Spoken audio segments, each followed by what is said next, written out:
Bonjour, vous écoutez l'épisode 155 de Change ma vie, le podcast qui vous donne des outils pour votre esprit. Aujourd'hui, nous allons parler de la différence fondamentale entre l'état d'esprit de consommateur et l'état d'esprit de créateur et comment savoir si vous êtes plutôt dans l'un ou plutôt dans l'autre. Je suis Clotilde Dussoulier, auteure, coach de vie certifiée et exploratrice de ma vie intérieure et je partage ici les découvertes qui ont changé ma vie. Change ma vie est un podcast publié tous les jeudis et vous retrouverez les éléments et les ressources dont je parle sur le site changemavie.com.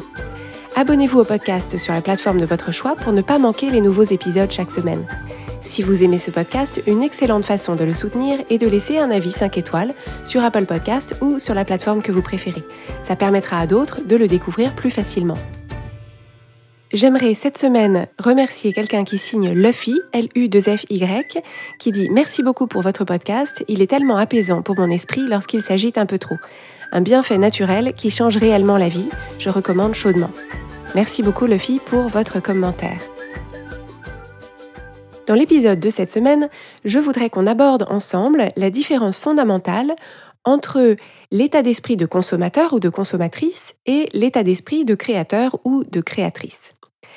Alors, si on réfléchit à la différence entre un consommateur et un créateur, on peut observer que le consommateur, c'est quelqu'un qui a un désir, qui a un souhait, qui a un besoin et qui attend que quelque chose ou quelqu'un à l'extérieur de lui comble ce désir, ce souhait ou ce besoin.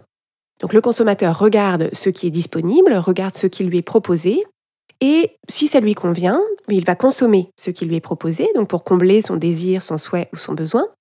Et à l'inverse, si ça ne lui convient pas, il va à ce moment-là exprimer son mécontentement ou sa plainte ou faire une réclamation d'une façon ou d'une autre pour que ce qu'on lui offre, ce qu'on lui propose, change. Donc si je me mets dans l'état d'esprit du consommateur et que j'imagine par exemple que je veux une robe à porter cet été, je vais aller dans différents magasins, différentes boutiques, je vais regarder ce qui existe comme robe. Donc moi, je veux une robe d'un certain tissu, d'un certain motif, d'une certaine coupe, à porter d'une certaine façon. Donc moi, j'ai mon désir, mon souhait, mon besoin, et je vais voir ce qui est disponible. Et si je trouve la robe qui me plaît, à ce moment-là, je l'achète et c'est formidable. Et si je trouve pas la robe qui me plaît, je vais dire à la vendeuse ou au vendeur, voilà, moi, c'est pas ça que je voudrais plus comme ci, je voudrais plus comme ça ne me convient pas. Et donc, je reste avec mon désir, mon souhait ou mon besoin non assouvi et l'impression qu'on n'a pas compris mon désir, qu'on n'a pas compris mon souhait, qu'on n'a pas compris mon besoin et donc je vais ressentir une certaine forme de déception ou d'insatisfaction. Par contraste, l'état d'esprit de créateur, le créateur ou la créatrice, a le même désir, le même souhait, le même besoin. Le créateur ou la créatrice regarde ce qui existe et si ça lui convient, très bien, le créateur ou la créatrice va pouvoir consommer ce qui existe. Par contre, si ça ne lui convient pas ou si ça ne lui convient pas exactement, c'est là que la différence s'enclenche parce que le créateur ou la créatrice va regarder ce que lui-même ou elle-même peut faire pour créer ce qu'il ou elle veut, ce qu'il ou elle souhaite. Donc, le créateur ou la créatrice va prendre l'entière responsabilité de son désir, de son souhait et de son besoin et va se proposer de créer l'expérience dont il ou elle a envie avec ses ressources et avec son cerveau.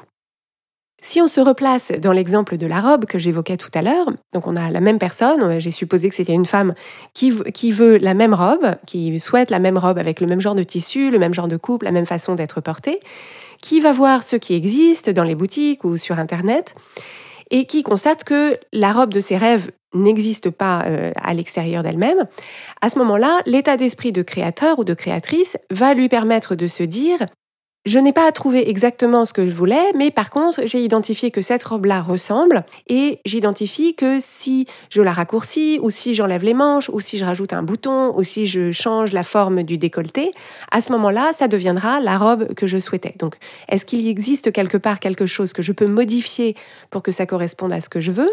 Ou est-ce que carrément, je peux me proposer de dessiner ma propre robe, donc de faire un croquis et peut-être d'aller voir un couturier ou une couturière qui pourra me la dessiner ou ma cousine qui coud hyper bien Donc je vais me dire, je vais reprendre la responsabilité entière de combler mon souhait d'avoir cette robe dont je rêve, et je vais me dire, si ça n'existe pas déjà à l'extérieur de moi, de quelle façon est-ce que je peux modifier quelque chose qui existe, ou de quelle façon est-ce que je peux créer cette chose, cet objet, cette robe qui me fait envie, et la créer exactement comme je la souhaite. Donc là, on peut préciser dans l'exemple de la robe, mais ça s'applique de façon plus générale, qu'il faut séparer la vision et le savoir-faire. C'est-à-dire que je peux avoir une vision très claire de la robe que je veux, sans nécessairement savoir coudre moi-même la robe que je veux, mais par contre, à partir du moment où j'ai la vision, je pourrais m'appuyer sur le savoir-faire d'autres personnes pour m'aider à rendre réelle la vision de la robe que j'avais en tête. La première piste de réflexion que je veux vous apporter autour de cette différence entre l'état d'esprit de consommateur et l'état d'esprit de créateur, c'est de vous demander si, dans votre vie tangible, c'est-à-dire pour ce qui relève de produits effectivement ou de services, est-ce que vous vous sentez plutôt dans un état d'esprit de consommateur ou de consommatrice ou dans un esprit de créateur ou de créatrice ? C'est sans doute différent selon les domaines. Il y a sans doute des domaines dans lesquels vous vous sentez complètement consommateur et des domaines dans lesquels vous vous sentez complètement créateur ou créatrice, et puis des domaines où c'est un peu des deux selon les cas. Mais je vous invite à vous poser la question dans vos différentes interactions avec des produits et des services, de vous poser la question, quelle est la proportion de votre état d'esprit qui est celle d'un consommateur et quelle est la proportion de votre état d'esprit qui est celle d'un créateur ou d'une créatrice. Alors pourquoi est-ce que c'est important ?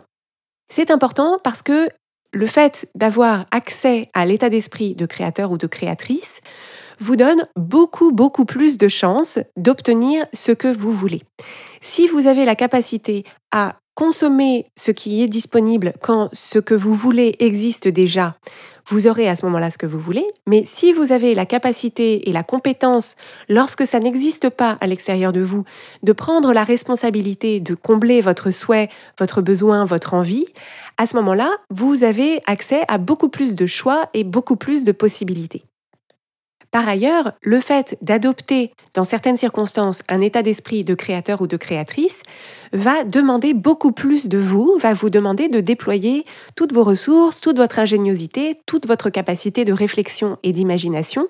Et ça, toutes les expériences qui vous donnent l'occasion de les déployer, vous êtes gagnant ou gagnante à la fin parce que c'est ce déploiement de vos ressources, de votre ingéniosité, de votre capacité de réflexion ou d'imagination, ce sont comme des muscles que vous renforcez et que vous développez et dont vous pouvez vous servir beaucoup plus facilement après. Donc à chaque fois que je consomme quelque chose, que ce soit un produit ou un service, ce que je fais, c'est deux choses. La première chose, c'est que j'ai créé pour moi-même une satisfaction, un plaisir immédiat d'avoir répondu à mon souhait, mon désir, mon besoin. Donc ça, c'est plaisant, c'est agréable. Et ce que je fais aussi, la deuxième chose, c'est que bien sûr, je participe à un échange de valeurs. À chaque fois que je consomme quelque chose, un produit ou un service, je consomme quelque chose que quelqu'un d'autre a créé pour moi. Donc mon propos n'est pas de dire qu'il faudrait qu'on soit tous des créateurs et jamais des consommateurs. Mon propos, c'est de dire qu'il est important de savoir être l'un et ou l'autre selon les situations. Donc, à chaque fois que je consomme quelque chose, j'ai créé de la satisfaction. Ce qui est important à garder en tête, c'est que à chaque fois que je consomme quelque chose, un produit ou un service, je reste toujours la créatrice de mon expérience de ce produit et de ce service. Parce qu'en fait, lorsque par exemple j'achète la robe, une fois que la robe est ma robe, je reste complètement créatrice de mon expérience de cette robe. C'est-à-dire, qu'est-ce que je vais choisir de faire de cette robe ? Est-ce que je vais choisir de la porter ou de ne pas la porter ? Est-ce que je vais choisir d'en penser que c'est la plus belle robe que j'aurais pu espérer ? Ou à l'inverse, est-ce qu'une fois que je l'ai achetée, je vais la laisser dans un placard sans la porter et je vais me dire que j'aurais pas dû l'acheter, qu'en fait elle est pas super, qu'en fait elle est pas terrible, qu'en fait elle me va pas très bien. Donc c'est important d'identifier que alors même qu'on consomme de façon tangible un produit ou un service, on reste créateur de notre expérience de ce produit ou de ce service. C'est la même chose si on va au restaurant, par exemple.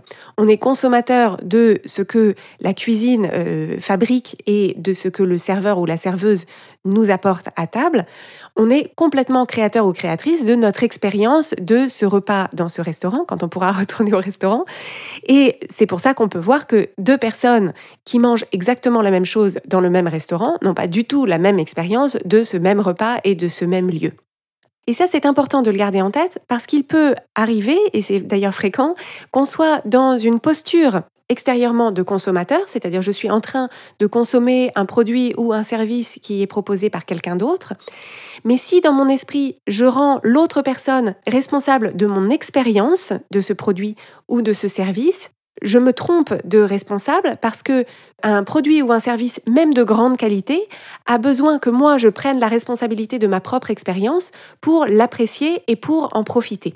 Donc c'est toujours important, dans des situations dans lesquelles on se sent insatisfait d'un produit ou d'un service ou d'une expérience, de se demander à quel moment est-ce qu'il faut que je reprenne la responsabilité de cette insatisfaction, quelle est la partie qui relève de la responsabilité de la personne qui a fabriqué la robe ou qui a préparé le repas dans le restaurant, et à quel moment est-ce que la responsabilité devient la mienne d'apprécier ou de profiter de ce produit ou ce service qu'on m'a apporté. Donc là, je vous ai proposé cette réflexion autour de l'état d'esprit du consommateur versus l'état d'esprit du créateur dans le domaine relativement tangible de notre vie de tous les jours, quand on est conscient d'avoir la possibilité d'être un consommateur ou un créateur par rapport à des choses relativement tangibles comme des produits ou des services. Mais je voudrais vous proposer d'avoir cette réflexion d'une façon plus large dans votre expérience de vie et de vous demander, est-ce que vous avez l'impression d'être plutôt consommateur de votre vie ou est-ce que vous avez l'impression d'être plutôt créateur ou créatrice de votre vie? Donc cette réflexion-là, vous pouvez la mener par exemple dans votre expérience de couple, dans votre relation de couple. Est-ce que vous avez l'impression d'être plutôt consommateur de la relation, à avoir l'impression d'apporter des choses à la relation et d'attendre que l'autre vous apporte ce que vous attendez de lui ou d'elle? Ou est-ce que vous voyez la relation comme étant quelque chose que vous êtes complètement en charge de créer ou de co-créer, de modeler à l'image de vos souhaits, de vos désirs, de vos envies? Est-ce que vous vous sentez complètement en charge d'apporter vos idées, d'apporter vos ressources et d'apporter à la relation et à votre expérience de la relation tout ce que vous voulez y vivre? Vous pouvez avoir cette même réflexion dans votre rapport avec vos parents, votre relation parent-enfant avec vos ascendants, et vous posez la question, est-ce que dans cette relation, j'ai l'impression que le fait que je sois l'enfant me donne droit à un certain niveau de service, me donne le droit d'attendre un certain nombre de choses que je peux consommer dans ma relation parent et enfant? Est-ce que ça me donne droit à un certain niveau d'attention, à un certain niveau de soutien, à un certain niveau de ressources financières ou matérielles? Et donc, est-ce que je me sens consommateur ou consommatrice de ce service parental que mes parents devraient me fournir? Ou est-ce que, à l'inverse, je vois ma relation avec mes parents comme étant quelque chose que je suis à 100% en charge de créer et donc de me poser la question, qu'est-ce que j'apporte à cette relation? Qu'est-ce que j'ai envie d'apporter à mes parents? Quelle est la fille ou le fils que j'ai envie d'être dans cette relation? Qu'est-ce que j'ai envie de penser d'eux? Qu'est-ce que j'ai envie de penser de moi? Qu'est-ce que j'ai envie de penser de nous? Qui me permettrait d'avoir au sein de cette relation exactement l'expérience de lien parent-enfant que j'ai envie d'avoir avec mes parents. Cette réflexion peut se mener aussi dans le cadre professionnel, en particulier si vous êtes le salarié d'une entreprise, si vous faites partie d'une équipe et si vous travaillez au sein d'une organisation qui n'est pas la vôtre. Est-ce que vous avez l'impression d'être le consommateur ou la consommatrice d'une expérience professionnelle, d'un épanouissement professionnel, d'un cadre professionnel, d'opportunités professionnelles que l'entreprise devrait vous fournir en échange de ce que vous payez, c'est-à-dire ce que vous payez en temps, en ressources et en valeur que vous créez? Donc ça, c'est l'expérience de consommateur au sein de l'entreprise. C'est j'arrive le matin, je pose mes affaires et j'attends que l'entreprise crée pour moi l'expérience professionnelle dont j'ai envie. À l'inverse, est-ce que vous avez l'impression que votre vie professionnelle, votre expérience professionnelle, votre épanouissement professionnel, c'est vous qui le créez entièrement? Et donc, est-ce que vous arrivez le matin en vous disant « Je vais faire en sorte que cette journée soit exactement la journée que j'ai envie de vivre. Je vais faire en sorte d'être la professionnelle ou le professionnel que j'ai envie d'être. Et donc, dans mes relations avec mes collègues, dans les projets que j'entreprends, dans mes relations avec mon manager ou ma manager, je vais faire en sorte que ces expériences-là ressemblent aux expériences que j'ai envie de créer. Je vais y apporter ce que j'ai envie d'y trouver et donc être complètement créateur ou créatrice de ma vie professionnelle. Ce qui va vous permettre d'évaluer si vous êtes dans l'une ou l'autre de ces situations, plutôt dans un état d'esprit de consommateur, consommatrice ou de créateur, créatrice. Ça va être d'observer les pensées et les émotions que vous avez spécifiquement quand les choses ne vont pas comme vous le souhaitez. Parce qu'on l'a vu tout à l'heure, quand tout va bien, quand notre expérience nous convient, finalement l'expérience du consommateur ou l'expérience du créateur, consommatrice et créatrice, se ressemble. Quand on trouve la robe qui nous plaît, le consommateur comme le créateur vont simplement acheter la robe, porter la robe, être content d'avoir la robe. Donc c'est pas là qu'on va pouvoir voir la différence. Là où on va pouvoir voir de façon assez limpide la différence, c'est quand les choses ne vont pas comme on voudrait. L'état d'esprit de consommateur va nous mener plutôt à des pensées qui vont créer de l'insatisfaction, du ressentiment, du dépit, de la résignation, de la contrariété, parce que l'état d'esprit du consommateur va se dire « je n'ai pas ce que je veux, on ne m'a pas proposé ce que je voulais, on ne remplit pas mon souhait, on ne remplit pas mon besoin, on ne remplit pas mes désirs ». Et donc, je suis insatisfait, j'en veux aux autres, je me sens dépité, je me sens résigné, de toute façon, ce sera jamais possible, c'est toujours nul, etc. Et je vais me sentir donc contrarié. Donc ça, en fait, ça reflète la vision transactionnelle qu'a le consommateur ou la consommatrice, qui est « je fais telle chose », donc je viens travailler dans cette entreprise, ou je fais telle chose dans mon couple, ou je fais telle chose pour mes parents. Donc, on me doit telle autre chose, et si je ne reçois pas telle autre chose, à ce moment-là, insatisfaction, ressentiment, dépit, contrariété, résignation. Si ce sont ce type de pensée et ce type d'émotions que vous ressentez quand les choses ne vont pas comme vous voulez dans votre vie d'entreprise, dans votre vie de couple, dans votre vie familiale, il est probable que ça pointe du doigt un état d'esprit de consommateur. À l'inverse, quelqu'un qui a un état d'esprit de créateur ou de créatrice dans toutes ces situations, quand les choses ne vont pas comme il ou elle voudrait, en fait, ce qui va se passer, c'est que le créateur ou la créatrice va reprendre l'entière responsabilité de ce qu'il est en train de vivre et de ce qu'il ou elle a envie de vivre. Et donc, il ou elle va plutôt générer des pensées qui vont créer de la mobilisation, de la détermination, de la motivation, de l'enthousiasme, de l'ouverture, de la connexion. Et donc se dire, ça ne va pas comme je veux, mais je pense que j'ai moyen de trouver des solutions, j'ai moyen de parler à un tel ou un tel, voilà comment est-ce que je veux influer sur la situation, voilà qu'est-ce que j'ai envie d'apporter pour que mon expérience évolue. Donc, ça ne veut pas dire que quand on est dans l'état d'esprit du créateur ou de la créatrice, tout va être tout le temps parfait à notre goût et qu'on va toujours se sentir bien. Ce que ça veut dire, c'est que quand les choses ne sont pas parfaites, ne sont pas à notre goût ou ne nous conviennent pas ou qu'on ne se sent pas bien dans une situation, on va être à ce moment-là dans l'action, dans la recherche et l'identification de solutions, plutôt que dans la contrariété ou dans la plainte. Et donc, assez simplement, on peut observer que face à une situation qui ne nous convient pas, dans notre vie professionnelle ou au sein de notre couple ou dans tout autre contexte, l'état d'esprit de consommateur va plutôt nous amener à la passivité, c'est-à-dire à se dire c'est en réalité à cause des autres qui ne m'apportent pas ce à quoi j'ai droit, qui ne m'apportent pas ce que je veux, alors même que moi je fais ma part. Donc typiquement, c'est au restaurant, moi j'ai payé mon addition, je suis venue, j'ai commandé des choses et on ne m'a pas apporté le repas que je voulais, donc je ne suis pas contente de mon expérience de consommateur ou de consommatrice. Là où l'état d'esprit de créateur ou de créatrice va être plutôt actif, plutôt dans l'action et la recherche de solutions. Et donc ça va être, ce repas n'est pas à mon goût, ne me convient pas, mais je pense qu'il est possible de, par exemple, rajouter du sel ou demander qu'on me râpe du fromage sur mes pâtes ou demander à parler au chef, demander à renvoyer le plat et expliquer mieux ce que je voulais pour que mon expérience se remette sur les rails de ce que je veux et de ce que je souhaite. Pour emporter cette réflexion avec vous dans vos situations à vous, que ce soit des situations de votre vie tangible, votre consommation de produits ou de services, ou dans votre vie intangible, c'est-à-dire dans vos relations, dans votre vie professionnelle, dans votre vie parentale, dans votre vie de couple, dans votre vie familiale, dans votre vie sociale, dans votre vie culturelle, etc.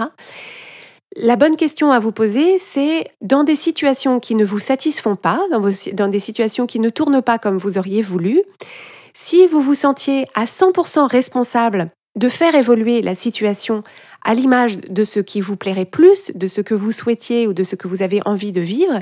Si vous vous sentiez à 100% créateur ou créatrice de l'expérience dont vous avez envie, si vous vous sentiez à 100% responsable d'apporter à la situation ou à la relation ce que vous avez envie d'y trouver, ce que vous avez envie d'y vivre, qu'est-ce que ça changerait pour vous? Quelle est l'énergie que ça vous donnerait? Quelles sont les ressources ou les solutions que vous pourriez identifier?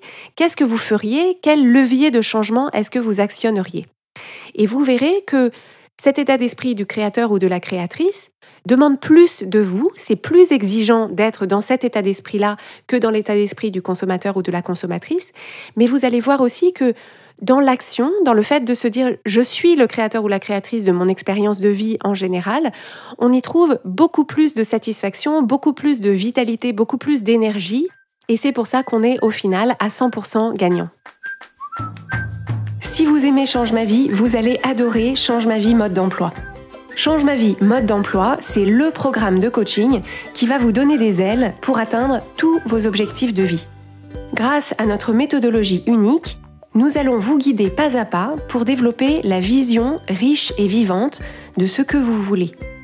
Nous allons vous aider à trouver la clarté sur la façon la plus simple et la plus directe de l'obtenir, et nous allons vous apprendre à soutenir votre élan tout du long en surmontant les obstacles avec confiance pour vous sentir avancer tous les jours vers la vie à laquelle vous aspirez. Si vous écoutez Change ma vie, c'est que vous savez que vous avez une vie extraordinaire à vivre. Une vie qui a du sens et un impact, et c'est notre mission et notre passion de vous y aider.